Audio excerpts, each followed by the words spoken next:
যুক্তরাষ্ট্র কি জানে ইরানের ক্ষেপণাস্ত্র কেবল ইসরায়েলের জন্য নয়? ট্রাম্পের হুঁশিয়ারির পর তেহরান কি এবার সরাসরি ওয়াশিংটনকে বার্তা দিল? নতুন সংঘাতে কি যুক্তরাষ্ট্র নিজেই টার্গেট?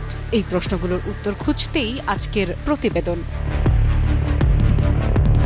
ডোনাল্ড ট্রাম্পের কড়া হুঁশিয়ারির পর ইরান যে শুধু কথার লড়াইয়ে সীমাবদ্ধ থাকবে না তার ইঙ্গিত স্পষ্ট। তেহরানের বার্তায় এবার আর ঘুরপথ নেই। ব্যালিস্টিক ক্ষেপণাস্ত্র প্রস্তুত, আর তা প্রয়োজনে যুক্তরাষ্ট্রের বিরুদ্ধেও ব্যবহার করা হবে।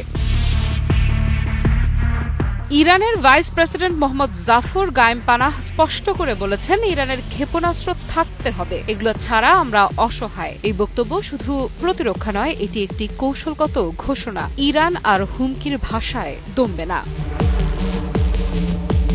কূটনৈতিক ভাষার আড়ালে লুকিয়ে থাকা বার্তাটি পরিষ্কার। যুক্তরাষ্ট্র যদি আবার সামরিক পথে হাঁটে, তাহলে ইরানের প্রতিক্রিয়া শুধু আঞ্চলিক পর্যায়ে সীমাবদ্ধ থাকবে না। ক্ষেপণাস্ত্র তখন হয়ে উঠবে সরাসরি প্রতিশোধের হাতিয়ার। আরও এক ধাপ এগিয়ে আইআরজিসির সাবেক কমান্ডার মোহসেন রেজাই জানিয়ে দিয়েছেন, ইরানের ক্ষেপণাস্ত্র কর্মসূচি কোনো আলোচনার বিষয় নয়। তার ভাষায় এটি থামানো বা নিয়ন্ত্রণ করার ক্ষমতা কারও নেই।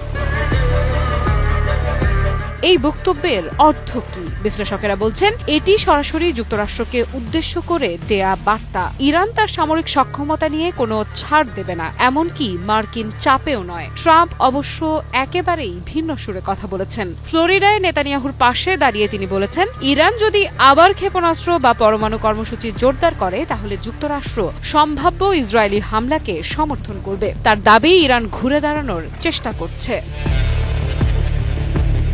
কিন্তু তেহরান বলছে, এই ঘুরে দাঁড়ানো আসলে আত্মরক্ষার প্রস্তুতি। ইরানের যুক্তি, গত বছর জুনে যুক্তরাষ্ট্র নিজেই ইস্পাহান, নাতাঞ্জ ও ফোর্দোর মতো গুরুত্বপূর্ণ স্থাপনায় হামলা চালিয়েছে। শতাধিক মানুষ নিহত হয়েছে। এরপর কি তারা চুপচাপ বসে থাকবে?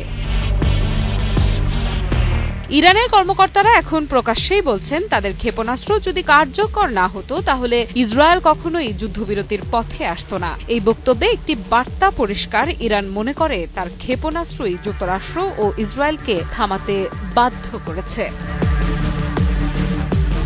সবচেয়ে গুরুত্বপূর্ণ বিষয় হলো, এই ক্ষেপণাস্ত্র কেবল প্রতীকী নয়। ইরানের কাছে রয়েছে মধ্যপাল্লার ও দীর্ঘপাল্লার ব্যালিস্টিক ক্ষেপণাস্ত্র, যা মার্কিন ঘাঁটি থাকা মধ্যপ্রাচ্যের বিভিন্ন অঞ্চলকে আঘাত হানতে সক্ষম। অর্থাৎ সংঘাত শুরু হলে যুক্তরাষ্ট্র আর নিরাপদ দূরত্বে থাকবে না। এই কারণেই ট্রাম্পের প্রতিটি হুমকির জবাবে ইরানের বার্তা আরও ধারালো হচ্ছে। তেহরান বুঝিয়ে দিচ্ছে, পরবর্তী সংঘাতে কেবল ইরান ক্ষতিগ্রস্ত হবে না, মূল্য দিতে হবে যুক্তরাষ্ট্রকেও। আফরিদা ইফরা, নিউজ 24।